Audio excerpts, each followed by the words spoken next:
Sagittarius. Oh, we got a flipper. Oh, I just bent that card. That sucks. Now it's going to be bent in the deck. Okay, we got Judgment, 4 Wands, the Star. Okay, so from the looks of it, a call is coming, okay? And you don't think you're ready for it, but I'm going to say right now, you're ready for it, okay? There's a King of Pentacles that's about to reach out and say something. They could be a Capricorn. Okay, the Devil just showed up, but it's a connection, okay? So whatever this, actually, you know what? Sag, you just got the long reading because I can't sum this up in the next 10 seconds. Okay, there is 9 cards here. I can't just sum that up, which, I mean, I could if I really wanted to play you dirty like that and not give you everything I should give you. So we got the 4 of Wands. It's like success with a connection. Okay, so if you were wondering, does this person know me or have they acknowledged me? And it doesn't have to be a sexual connection at all. Okay, from the looks of it is a team. That's the 3 of Pentacles.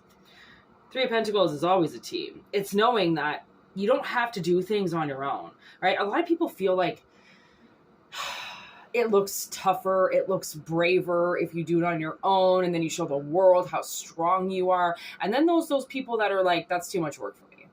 Why would I want to do everything on my own? Everything is a team, right? Like it doesn't matter what you're doing. Even if you're an independent entrepreneur, you still have to find a platform. You still have to find a place to sell. You still need to find help in order to get it out or get the word out or something, right? Whether you have to pay for this help or you just get it, right?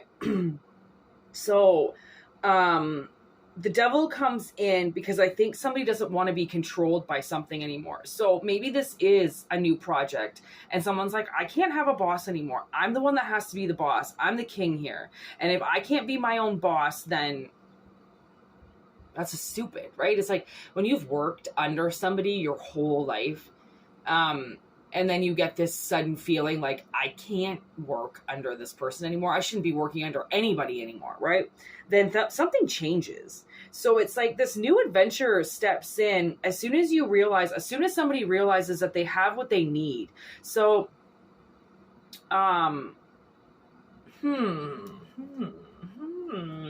intriguing, Sag.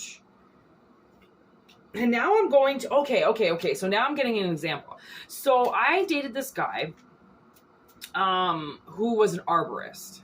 And he worked for this company.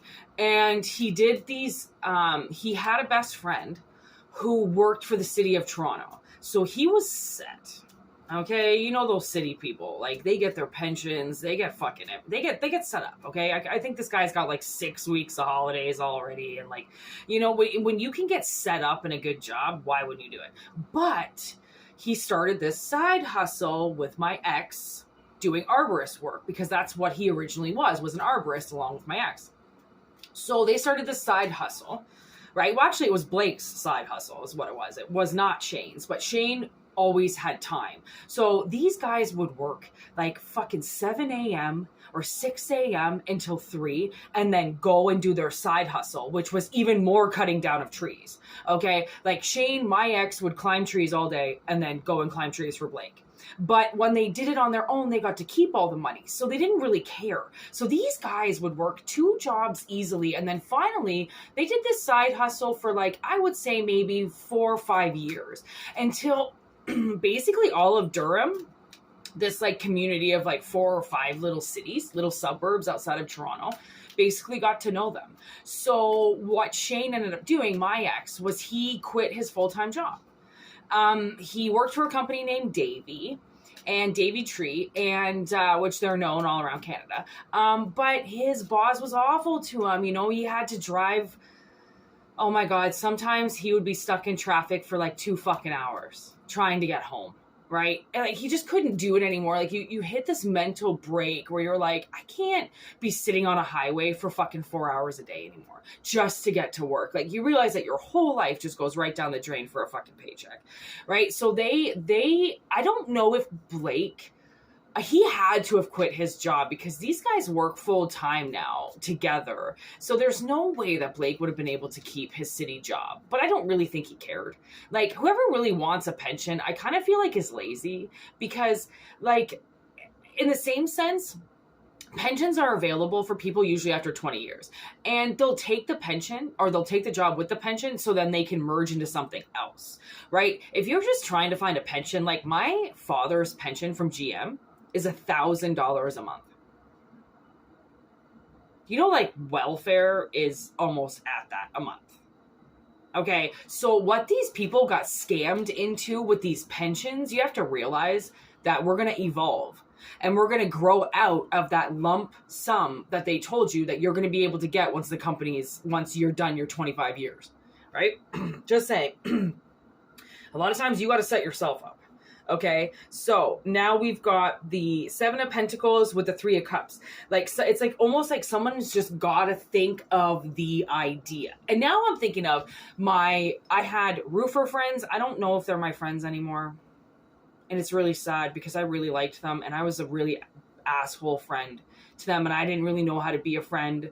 And I watched them bust their ass doing roofs.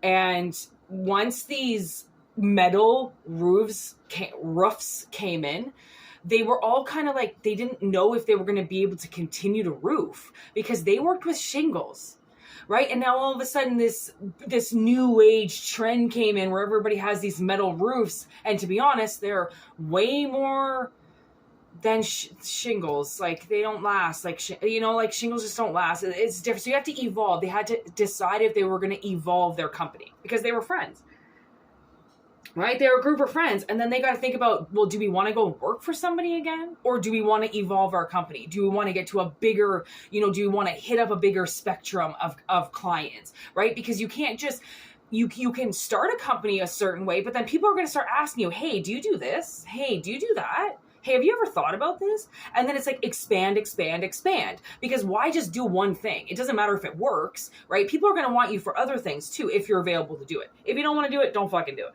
But it kind of seems like somebody's successful. They're trying to figure out how to do it. And I almost think you're probably thinking too much about it. Right? Like, is this going to work? Always remember, there are fucking 9-to-5 jobs. There are $15 an hour minimum wage jobs everywhere. If something doesn't work for yourself that you take a leap of faith for, which is the Fool. Okay, see how he's got that dog with him? You've got somebody that's taking the leap with you. Okay, so it's like, if it doesn't work, always remember you can come back down with the rats if it doesn't work. Trust me. There's always room with the rats until you make another decision. And the thing is that this is all such a simulation. This is all, like, I just left this place where I was at for 3 fucking years. And I swear to God, I feel like it was a nightmare because, like, yes, physically you're there, but then once you're out of it, you're like, did that even happen? Like, did it happen? Like, was I actually in that situation, or am I just fucking making it up in my head? Because then you survive it and you think, okay, well, it wasn't that bad, but it was awful. It was awful. You know it was, right? So it's like, you've got to decide someone's got to decide if they actually love something or if they're just going to continue to be pissed off at looking at it. Right? Because, like, say you want to open up a fucking weed shop and there's one right across the street and you're pissed off that you have to sit there looking at somebody being successful and loving what they do and not being able to do it yourself. So I think, like, Sag, this was a big reading. Like I didn't actually really expect this at all. These little mini readings are just your daily vibe. It's just like what's coming in for you. But this is a masterpiece. Okay, this is a fucking masterpiece. This is the call. This is what somebody was, I want to say, born to do. So if it resonates with you, fucking check it out. If it doesn't, don't push the bar, okay? Also, check me out on YouTube if you want Tarot in the Void. I do longer readings there, obviously, about 20, 30-minute readings. This is just a little platform to see if you guys will come on to YouTube. Doesn't really matter if you do or no. Private readings are available. Check me out anyways. Rock on.